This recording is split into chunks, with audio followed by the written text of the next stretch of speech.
Hola hermanos, buenos días. Me toca a mí hoy día jueves 8, y vamos a estudiar el Lucero de la Reforma.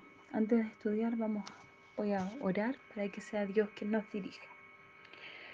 Padre Celestial, en esta hora quiero implorar que su Santo Espíritu esté con cada uno de nosotros, que nos acompañe, nos dirija y no nos deje solos, Señor. Que abra nuestro entendimiento y nuestras ganas de conocerlo y acercarnos a usted cada día más. En el nombre de Jesús. Amén. El Lucero de la Reforma. Este capítulo habla sobre Juan Wycliffe, que a él se le decía el Lucero de la Reforma. Él estuvo en el siglo XIV. Fue un hombre muy instruido, muy estudiado en filosofía, en estadísticas de la iglesia y en el derecho civil. Eso era lo que él estudiaba y lo que él lo llamaba. Él fue muy destacado en la libertad civil y religiosa. Pero él sentía que todo esto que estudiaba todavía le faltaba. Algo sentía que no lo completaba.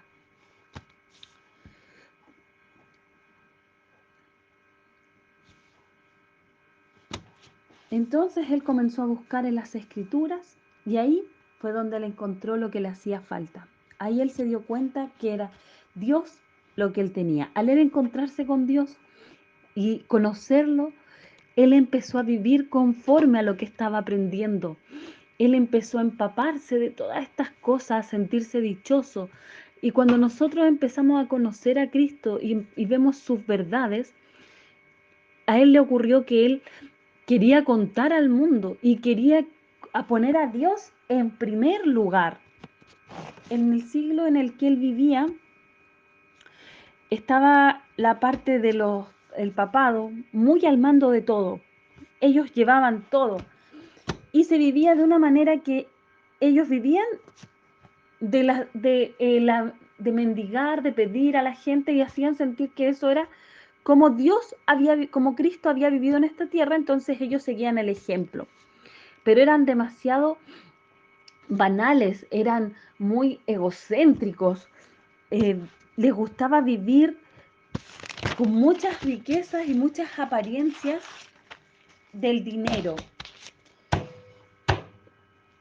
En ese entonces estaban los frailes, que eran mandados del papado, y ellos tenían el poder dado por el Papa de poder perdonar pecados.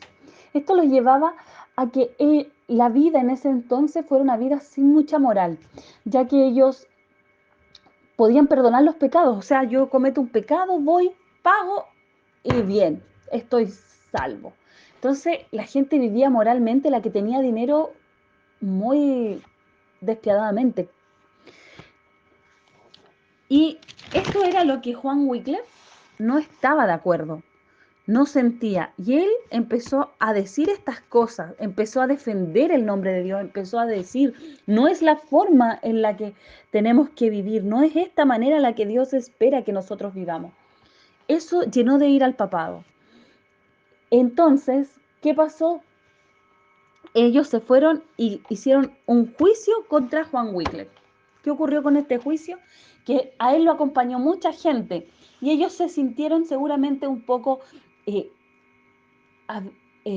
expuestos, ya que cómo iban a defender su postura, que era falsa, y que la gente que seguía a Juan Wycliffe tenían claro cuál era la verdad. Entonces sintieron eso y la mano de Dios que siempre estuvo con este hombre, y tuvieron que retirarse y pararon el juicio por ese momento.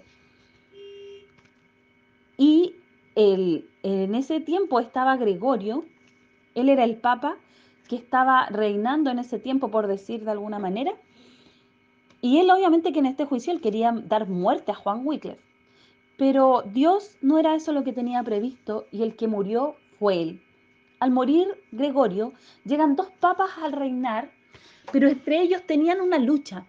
Entonces esto fue la obra de Dios para que lo que Juan Wycliffe tenía que hacer pudiera hacerlo más en calma. Porque ellos empezaron a pelear entre ellos y a disputarse el poder.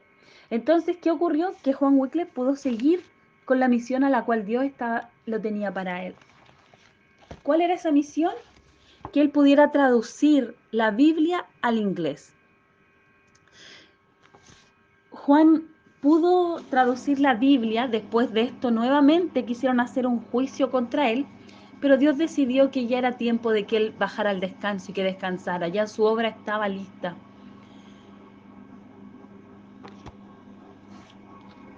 Al estudiar esto vemos cómo Dios ha sido el que ha guiado la vida de este hombre, el que dijo ahora va a descansar y descansó, pero no antes de haber terminado su obra. Porque cuando nosotros nos entregamos completamente en las manos de Dios y Dios está al control, Él no permite que pase nada de lo que no esté en su cuenta. Este hombre seguramente que sí sufrió y que sí tuvo dificultades en esta vida, pero él veía la gracia de Dios, la gloria de Dios para con él, y eso era lo que lo movía. Eso era lo que lo hizo terminar con la misión de entregar la Biblia a cada una de estas personas que la necesitaban. Nosotros tenemos una Biblia hoy día todos en nuestros hogares. Y no sé si estamos siendo tan celosos como fue Juan Wycliffe. No sé si estamos estudiando y encontrándonos con todas las verdades como él lo hizo.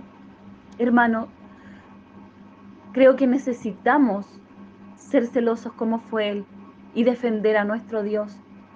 Si nosotros queremos estar un día con él en el cielo, poder conocerlo, poder entender tantas cosas que en esta vida no podemos, entreguémonos en sus manos, dejemos que él nos dirija, así como dirigió a Juan Wycliffe.